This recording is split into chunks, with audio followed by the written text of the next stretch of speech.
Hello, everyone, and welcome back to Life Beyond the Scars. I'm your host, Aidan Phoenix, and today we'll be exploring what it means to grow up with emotionally immature parents, a reality many of us lived but never had the words for. A gentle note before we begin: this episode includes themes of rape, abuse, and trauma.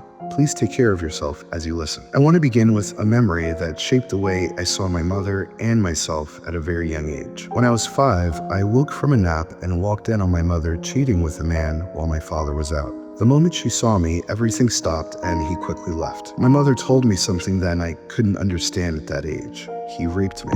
And then she told me not to tell my father. When I cried, overwhelmed by fear and confusion, she yelled at me to stop crying or she'd give me something to cry about. In that moment, I learned to swallow my feelings, stay quiet, and take care of her needs before my own. A couple of hours later, that man returned, obviously drunk and pounding on the door trying to get in. My mother and I pressed our weight against the door while she threatened to call the cops. I screamed at the man that he better not try to come in or he'd be in big trouble.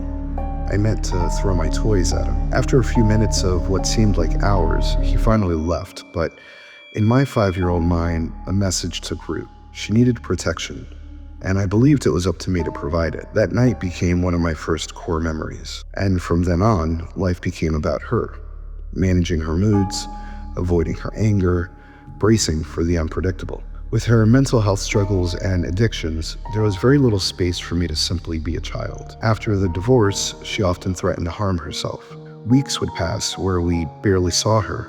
She would stay in her room and I'd have to check to make sure she was still alive. Other times she partied and I would find her passed out in the driveway the next morning. Caring for my younger sibling also became my responsibility. I could still feel the weight of the grocery bags on each handlebar during long bike rides home, physical food stamps in hand, doing my best to keep us fed. My mother rarely took responsibility. She perfected the role of the victim, manipulated those around her, and left me with a crushing belief that my needs didn't matter. I wasn't her child.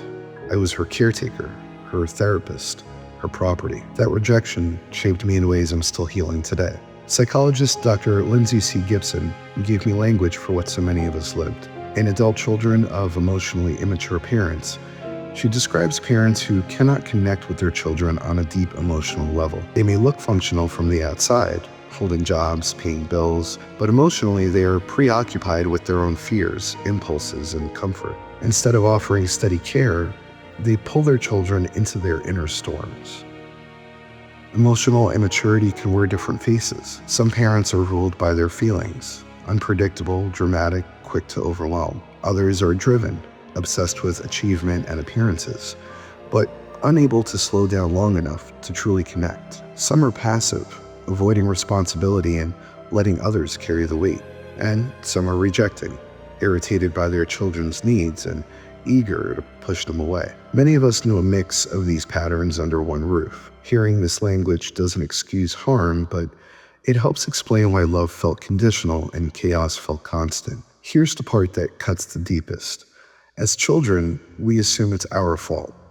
We believe we are too loud, too sensitive, too needy. If only we were better, calmer, smarter, more obedient. Maybe then they'd love us consistently. That belief becomes a private prison we carry into adulthood. The effects don't vanish when we leave home. They echo. They can sound like anxiety, panic, depression, hypervigilance, people-pleasing, trouble trusting, or a nagging sense that our needs are a burden. Many of us internalize the message that our job is to fix other people and keep the peace, even at the cost of ourselves. Some of us felt cut off from source or from God or from love itself, but that isn't the end of the story.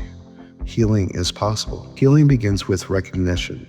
So if you grew up trying to calm your parents' outbursts, absorb their moods, or manage their chaos, it wasn't because something was wrong with you.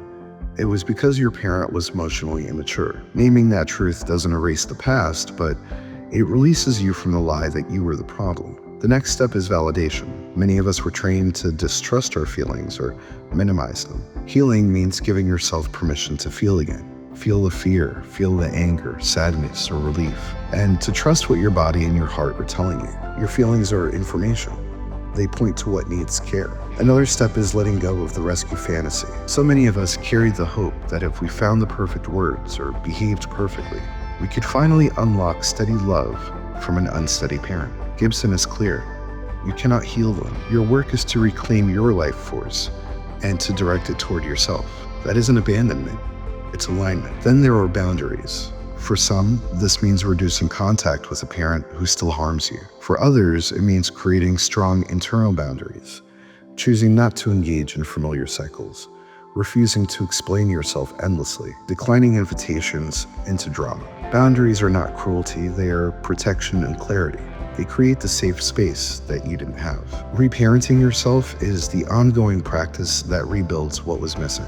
It looks like showing up for the younger you inside, offering comfort, care, structure, and gentleness. It sounds like self-talk that is steady and kind. It includes basics that are anything but basic: sleep, nourishment, movement, sunlight, creative play, and rest. It also includes reminding yourself often that your needs matter and are not an inconvenience. Finding emotionally reliable people is part of the path. Seek out relationships where you don't have to earn safety by shrinking. Choose people who can apologize, hold boundaries, and remain present when feelings arise. Family can be chosen. Community can be built. If you grew up like I did, with a parent whose needs always came before yours, you were not alone. You were never too much, and you were never not enough. The care you needed and didn't receive does not define your worth today. Your worth is inherent and intact. I think back to that 5-year-old at the door, pushing with everything I had to keep danger out. Today, I honor that child by choosing different doors. I choose the door of truth over silence, boundaries over chaos, compassion over self-blame, and presence over performance. I choose to be the steady adult I needed then. You can make those choices as well. One honest reflection, one boundary, one breath at a time. Healing doesn't come from fixing your parent. Healing comes from learning to love and to trust yourself, perhaps for the first time. The patterns you learned kept you safe once, but now you get to learn new ones that let you live. You've already begun. My name is Aidan Phoenix, and this is Life Beyond the Scars. In the description below this video, you will find a guided intention and grounding ritual free of charge. I hope it helps, and I hope today's episode draws a little more inspiration for you on your journey. Until next time, remember, you were never broken, you were always becoming, and I'm so grateful to be walking this journey with you. I'll see you on the next episode.